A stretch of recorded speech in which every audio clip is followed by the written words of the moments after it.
everyone. My name is Kandyce Young. And as the product lead for all things data and environment, I want to take you through some of the things that we've been working on. But first, you may be wondering, what is data and environment security, especially if you didn't see Deanne's presentation earlier today. So as I mentioned then, data and environment contains 3 standards, and all of the programs, training, and supporting material to support all of those standards. PCI DSS provides technical and operational requirements that are designed to protect payment account data and their environments. We've got 3DS Core. That protects environments where the 3DS functions take place before the authentication process or before the transaction happens. And we've got the token service providers that generates and issues EMV payment tokens. It deals with that process and the environment that surrounds that process. Each of these address different parts of the payment ecosystem, but they have something in common: the data and the assets, or the environment that surrounds those assets. So the data and the environment. One via the cardholder data, one via the 3DS authentication process, and the third to support the tokenization process that happens throughout that transaction. And as Gina mentioned earlier today in her presentation, we will be celebrating 20 years of PCI SSC next year. And that will mean 20 years of PCI DSS. But that won't stop me today from taking us down memory lane to when PCI DSS started in 2006. But shortly, I will lay the foundation for what's to come, but we've got to take it back to where it started. I don't know if any of you were working on PCI DSS back in 2006 when it started, but I'll be honest, I'll reveal a secret. I was not. I was not working on it in 2006. But here's a little bit we'll just take you back to a little bit about what was happening. The risk and the threat landscape, as we recall, was very different in 2006. Payment data breaches were at an all-time high in the news constantly. PAN was being used extensively throughout different payment ecosystems, so it was going all through the rails, PAN everywhere. Threat actors were becoming more sophisticated in how they took the card data, but also in how they were manipulating the data and hacking into systems to capitalize on using that data. Payment fraud, such as physical skimmers and other physical fraud, was certainly at an all-time high. E-commerce fraud wasn't where it is now. It was slowly on the rise, though. And protections like web application firewalls, well, that was kind of slowly on the rise as well. But there was no standardized way that organizations were able to manage and mitigate the likelihood and impact of these breaches. That's until PCI DSS version 1.1 came out in September 2006. And I was doing a little work into preparing for this presentation. I decided, let me download the first version that the council published in September 2006. And for those of you in the audience that started on this journey with PCI DSS within the last 15 years like me, this next slide will be a little bit surprising to you. PCI DSS version 1.1 was a total of 17 pages. The first page, as you can see here, that's the requirements section. Notice anything missing? No testing procedures, no guidance. So those are actually developed separately and integrated into later versions of the standard. So for context, PCI DSS version 4.0.1 is a little over 300 pages, give or take 50 pages or so. So just a bit of a difference. But a lot has changed to get us to where we are with PCI DSS now. The number and complexity of requirements has certainly increased. And why is that? Well, the industry has changed. And so we are working to move towards that. And thanks to significant stakeholder feedback we received, over 6,000 RFC comments got us to PCI DSS version 4.0 alone. So PCI DSS is that strong, foundational standard that many organizations use as the basis of their security programs. Many global companies, we all speak the same language of PCI DSS. But the current threat landscape is a little bit different. And it's really different in, I think, 3 key ways. First, in terms of sophistication. So we've got modern technology that's really accelerating the industry's adoption of modern security payment solutions. We've got interconnectedness, we've got the cloud, microservices, microsegmentation, virtualization galore, which is certainly increasing the opportunities for customization, but that's also increasing the threat vectors and the broadening the attack surface in some instances. And finally, we've got AI. So we definitely have better opportunities to productize and market a lot of content and produce better systems and services faster, but certainly quicker and easier opportunities for threats. We are starting to see PAN being replaced in some environments by other risk management methodologies, such as EMV co-payment tokens. We've got dynamic data, authentication, and other types of content we will hear people speak about over the next day and a half. But this really feels like we are on the verge of a breakthrough.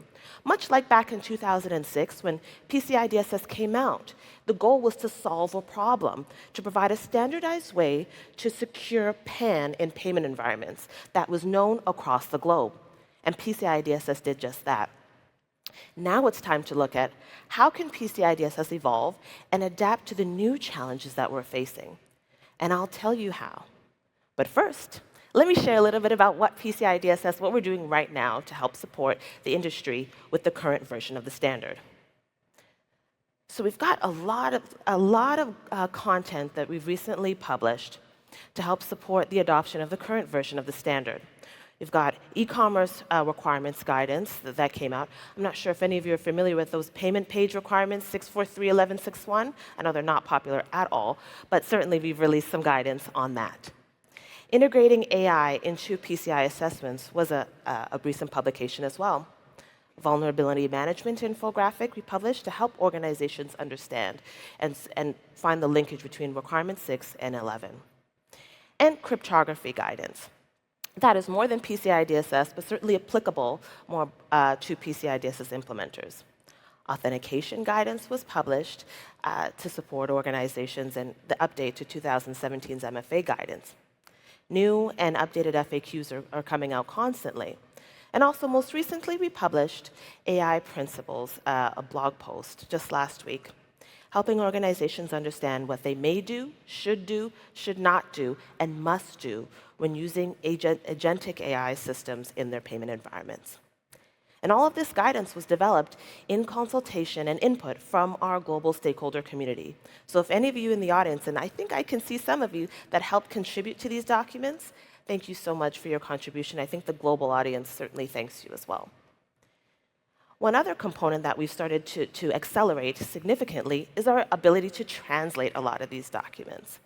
So we recognize that our stakeholder community is global, and that means a lot of our material is being read and understood in a variety of languages. So we want to make sure that we continue to provide that additional support by translating our content so it helps the global community. And here's where you can find this guidance. So we've got our document library, so you can have a look at this QR code, and it takes you right there, and you can download a lot of this content and get updated on the latest material. So back to the cliffhanger I left a little bit earlier. Increasingly, with the acceleration of the industry's adoption of emerging payment account alternatives, the idea of PAN, it's looking to solely no longer be the solely defining feature of a cardholder data environment. With the acceleration of the industry's adoption in investments in secure payment technology and the evolution of risk management methodologies such as EMV code tokens, we've got dynamic data and authentication components, this has decreased the presence of PAN within some environments. It's often being replaced with the alternate, like EMV co-payment tokens, of reduced value for data theft and fraud. In 2023 alone, tokenized transactions accounted for over 32% of all e-commerce transactions. And in 2023 as well, over 20% of cloud tokenization transactions increased as well. And this is showing that shift towards SaaS-based security solutions. Individual payment brands are also seeing an increase in this trajectory as well. Different regions all over the world are expected to see swift upticks in this tokenization well into 2028. And with the prevalence of payment account data decreasing in these environments, the trajectory does not decrease the value of securing payment data in that environment at all. Environments may have other sensitive data elements beyond PAN that, if compromised, could still lead to fraud, reputational risk, loss of customer confidence, and a lot of contractual challenges. And for these reasons, protection is still required. But PCI DSS's mission is not changing. Our role remains to enhance global payment account data security by developing standards, supporting services that drive education, awareness, and effective implementation by our stakeholders. Payments haven't slowed. In fact, in a 2024 report, there's an estimated 791 billion credit card transactions globally, and that's an average of 2.17 billion per day. So, led by our policy-setting executive committee, it's critical that payment security keeps pace, and we must do this in collaboration with all of you. Guided by this mission you see here, I'm going to share 3 key principles that we, as the Council, are keeping in mind as we look to evolve PCI DSS. First, we must respond to the industry's demand, so implement significant stakeholder feedback we've been made aware of in order for the Council to address the decreasing presence of traditional static data elements due to evolving technology and due to evolving risk management methodology implementation in environments. Stakeholder engagement will be a key input to directionally influence the way that this evolves. PCI DSS and supporting programs will need to evolve to support risk-based security best practices in payment environments with either limited or no PAN. And finally, we must remain committed to upholding the principle that an entity's cost of compliance should not outweigh the security benefit of that investment. And with these 3 principles in mind, I'm going to share some goals for the future as we look to evolve PCI DSS. And this is where we need to get to. First, establish a baseline environmental security structure to secure sensitive payment data, their elements, and the processes globally, in areas that are not solely defined by the presence of PAN. PCI DSS's mission remains the same.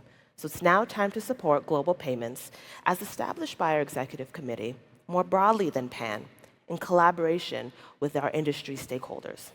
We need your help to help us formulate what that will look like.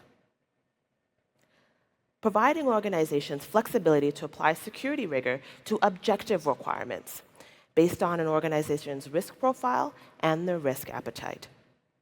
This includes giving organizations the ability to easily adapt to changing technology environments without compromising security and without significant overhead to be able to achieve that. Third, we must distinguish between complex and simple environments to ensure that responsibility control adherence is placed proportionate to the risk. So the organizations that are taking the risk are the organizations that are responsible for defining the required security controls. This includes developing a security program around simple environments and really in response to the industry's prevalence of the evolving secure payment solutions. We know that those are prevalent now, and so we must help to support that structure with what PCI DSS has to offer.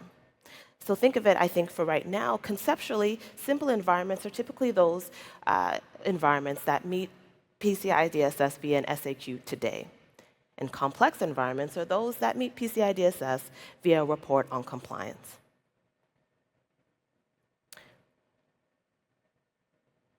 We must provide a clear impact for entities that employ PCI DSS solutions, validated or listed solutions on their assessment. So scope reduction opportunities, make that explicitly clear to organizations so an entity knows that how the use of a PCI DSS solution directly impacts their meeting a PCI DSS requirement or their PCI DSS scope to help support their completion of that assessment. And finally, we must ensure that validation documents are optimized and modernized based on its function and its use for the wide variety of stakeholders in today's payment industry, but also well into the future. And to achieve these goals, PCI SSC, we recognize this is not an effort that we can achieve alone. We've begun the process of engaging key stakeholders in the payments industry, and will continue to do so on 3 key questions. First, what's the best way to meet these goals that I've just mentioned?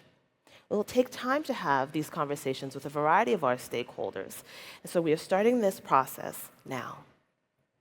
What's the best time frame to meet these goals?